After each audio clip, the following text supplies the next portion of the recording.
Why was Achillia thrown into a humiliating scene with a rapist? Do you know the filth and degradation real women of the arena lived in? Who humiliated them and why? How did they survive where even men broke? And if it wasn't freedom, what was their real strength? Today you will see the real world of women in the arena. You ever imagined that Achillia might have existed in real history? Not as a symbol, as a real woman. That idea didn't come from a modern series. It comes from a Roman relief found in Halicarnassus. Two women, armed for the arena, their names carved in stone, Amazon and Achillia. It's a rare artifact, and it raises a simple question. If women really fought in the arena, what did that mean in their world? Modern stories often answer this through strength and empowerment. Roman society worked differently. To understand these women, we need to look at their reality carefully. Not to attack what we see on screen, but to see what history actually shows and what it doesn't. In Roman law, there was a clear status called infamia. It meant loss of honor and legal standing. People marked as infames had no social dignity and no protection. Gladiators belonged to this category by default. So did actors. So did prostitutes. Anyone whose body was used for public spectacle. When a man became a gladiator, he lost honor. When a woman entered the arena, she lost something deeper. Roman society was built on female modesty and family status. Infamia erased both instantly. That is why women in the arena were not regulated, trained, or preserved. They were grouped with public shame and consumed as such. This wasn't cruelty by accident. It was law applied through spectacle. Capua's arena was a business. Gladiators were assets, bought, trained, and traded. Skilled male fighters were long-term investments. Owners expected many fights and many seasons of crowd interest. Women were different. Female fighters were rare enough that their appearance was announced as a novelty. The audience came to see something unusual, something they did not expect. This is what the sponsors were selling. A bill in Ostia from the 2nd century even boasts about providing women for the sword, showing that promoter wanted to advertise them as a unique attraction. Most female gladiators had no dedicated schools, no stable training circuit, no career path. Their value was immediate, not long-term. They were used in specific shows where shock and curiosity brought the biggest crowd. That made them profitable, not because they were better fighters, but because they were rare. The arena followed strict conventions. Gladiators entered after morning executions.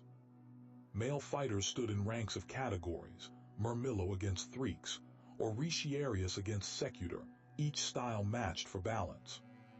They carried defined arms and armor, and referees enforced the rules. Some survived many bouts. A fallen gladiator could appeal for mercy, and the crowd's signal might spare his life. This was part of the structured combat system. Female fighters were not part of this system. They didn't have formal categories. They didn't have established schools where they trained long and knew each rule. There are only scattered references to women fighting in the arena, and they appear as rare attractions, not as regular participants. Sources suggest women were sometimes matched only with other women or rare opponents, and sometimes without helmets, so their faces could be seen. This was a novelty act framed more for spectacle than for true fights. Roman lawmakers reacted fast. In 11 AD, freeborn women were banned from fighting in the arena. In 19 AD, the restriction was expanded. By the reign of Septimius Severus, female gladiators were banned outright. not because Rome became merciful, but because the spectacle embarrassed the elite. Writers mocked it. Senators complained about it. The games had crossed a line that threatened Roman social order itself. When the law steps in to regulate entertainment, it means something has gone too far. Roman writers did not celebrate women in the arena. They mocked them. Juvenal ridiculed elite women who trained or fought, describing it as obscene rather than brave. Tacitus treated female combat as a symptom of moral collapse, not progress. The tone is consistent. No admiration. No heroism. Only irritation and shame. That reaction matters. Roman authors could praise courage even in slaves, but they refused to do so here. A woman with a weapon was not read as strength. She was read as disorder. When sources agree this clearly, it tells us how the arena was meant to be understood. These women were not symbols to be followed. They were warnings. Why do you think the series shows female gladiators as heroes of the arena? Who needs that version of the past? Ask yourself honestly, would this story be produced today if these women were shown as expendable property, used once and erased? Modern audiences expect identification, not discomfort. Platforms expect characters you can root for, not systems you have to judge. That demand shapes the script. So history is softened. Suffering becomes a path. Humiliation becomes a test. In Spartacus, House of Ashur, the arena offers meaning. In reality, it removed it. The question is whether the show is lying. The question is whether you're being given the version that's easiest to accept. Let's set the series aside and call it artistic interpretation. Then return to what ancient Rome actually left behind. The evidence is thin, fragmented, and telling. A single relief from Halicarnassus. A handful of inscriptions. Brief, dismissive lines in literary texts. No manuals. No schools designed for women. No recorded careers. No champions remembered by name beyond isolated cases. Roman law restricted freeborn women from the arena early, then expanded those bans, and eventually prohibited female gladiators altogether under Septimius Severus. That sequence matters. It shows a society reacting, not celebrating. When Rome approved something, it institutionalized it. When it was disturbed, it limited it. Women on the arena floor were never stabilized into a class. They remained irregular, uncomfortable, and short-lived. That is what the historical record actually shows.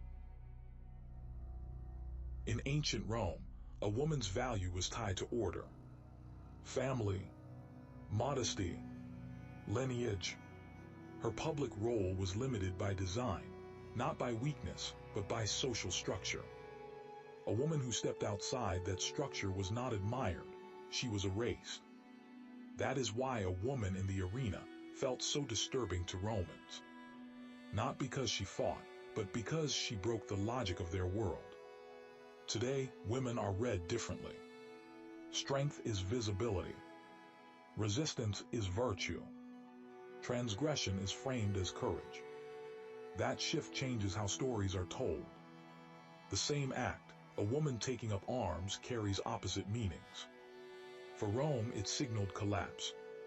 For us, it often signals progress. Understanding that gap is essential. Without it, we don't read history. We replace it. History has always been edited. In Rome, it was done openly. Emperors commissioned chronicles. Statues were erased through damnatio memoriae. Coins changed faces overnight.